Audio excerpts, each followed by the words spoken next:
Welcome to Part 12, the final chapter of Sustainable Finance. My name is Gregor Weiss, and I am a professor of finance here at Leipzig University. We've spent this whole course high up in the financial system, with trillion-dollar asset managers, carbon markets, and central banks.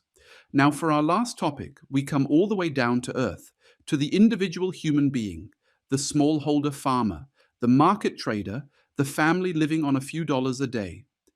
This chapter is about microfinance and microinsurance, the tools designed to bring financial services to the world's poorest and to answer a profound question. Can access to finance actually lift people out of poverty? It's a fitting place to end because it reminds us what all this machinery is ultimately supposed to be for.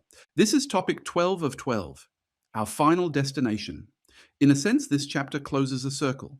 We began the course asking how finance interacts with social and environmental goals. Here we look at finance aimed directly at the most fundamental social goal of all, reducing poverty. It also connects back to Part 7's microinsurance and Part 10's index insurance for smallholders, tying the course's threads together one last time. So let's finish well. Here's what you should take away. First, understand microfinance and microinsurance as tools for financial inclusion. Second, know how two clever innovations, group lending and index insurance, solve the fundamental problems of serving the poor.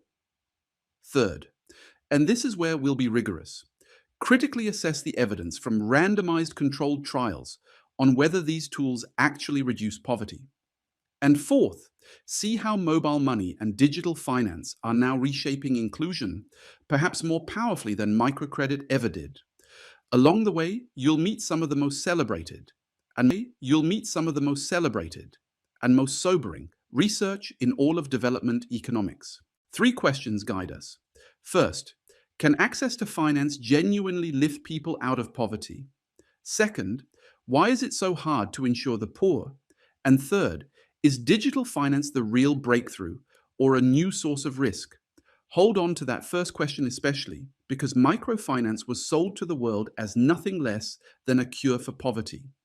And part of our job is to test that grand claim honestly against the evidence. Let's begin with Part A, the idea of microfinance. Where did it come from? Why is it needed? And what was the clever innovation that made it possible? To understand microfinance, you first have to understand the problem it was invented to solve, the problem of financial exclusion. So what is microfinance? At its core, it provides small-scale financial services, credit, savings, insurance, and what is microfinance? At its core, it provides small-scale financial services, credit, savings, insurance, and payments to low-income, unbanked people who are shut out of the ordinary banking system. It exists to tackle financial exclusion, and the scale of that exclusion is staggering. According to the World Bank's Global Findex, 1.4 billion adults still have no bank account at all. Think about that. Nearly a fifth of humanity, entirely outside the formal financial system. Why are they excluded? Because the poor typically lack the 3 things a conventional bank demands: collateral to secure a loan, a formal verifiable income, and a credit history. Without those, a normal bank sees only risk and cost and simply walks away. It's not worth their while to lend $50 to someone with no collateral.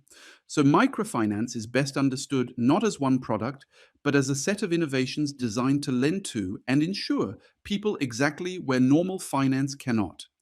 It's financial engineering aimed at the bottom of the pyramid, figuring out how to serve customers the traditional system had written off entirely. The story of modern microfinance begins with one man and one institution. Muhammad Yunus, an economics professor, founded the Grameen Bank in Bangladesh in 1983, lending tiny sums, sometimes just a few dollars, to poor rural women to fund small businesses like buying a cow or a sewing machine. And his signature innovation, the thing that made it work, was group lending with joint liability, requiring no collateral at all. The idea captured the world's imagination. It seemed to prove that the poor were bankable after all, that they would repay, and that finance could be a ladder out of poverty. Yunus and the Grameen Bank won the 2006 Nobel Peace Prize for advancing economic and social development from below. And microcredit became a global movement spreading to dozens of countries. And just as importantly, a powerful narrative, the feel-good story that a small loan could unleash the entrepreneur inside every poor person. Hold on to both parts of that, the genuine innovation and the seductive narrative, because the rest of this chapter is, in many ways, about how the evidence measured up to the story. Let's understand the clever mechanism at the heart of it. Group lending, because it's a genuinely beautiful piece of economics. Here's how it works. Borrowers form small groups, and the key rule is joint liability. If one member defaults, the others are liable for the debt. Now watch what that simple rule achieves. Because the group members are on the hook for each other, they have every incentive to screen and monitor one another, to only let trustworthy people into the group, and to make sure everyone keeps up their payments. And crucially, they can do this using local information that the bank could never access. They know who in the village is reliable and who isn't, who's working hard and who's slacking. So joint liability, combined with frequent repayments and dynamic incentives, the promise of bigger loans next time if you repay, together substitute for collateral.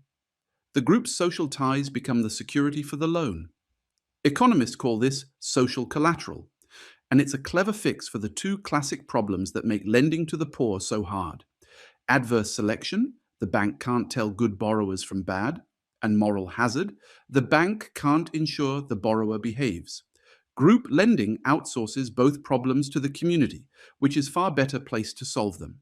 It's a genuinely elegant solution to a deep economic problem. Let's get a sense of the scale of the movement today, with three numbers. There are around 140 million microfinance borrowers worldwide, a vast reach. Around 80% of those borrowers are women, a deliberate feature since lending to women was found to bring greater benefits for families and to have better repayment rates. And yet that 1.4 billion adults still without any bank account reminds us how far there is still to go.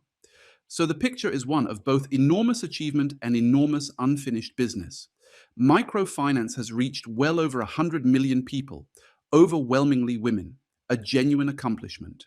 But it has barely dented the deeper problem of financial exclusion, which still touches well over 1 billion lives.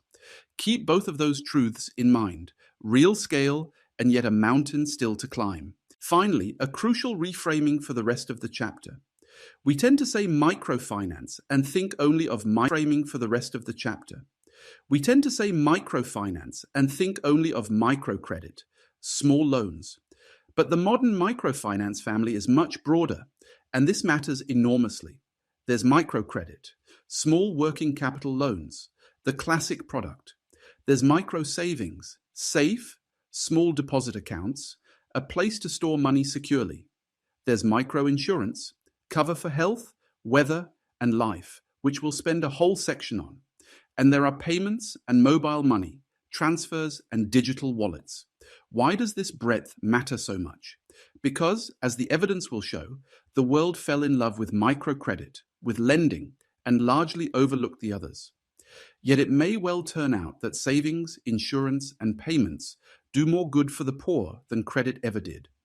So as we go through this chapter, keep asking, is a loan really what a poor family needs most?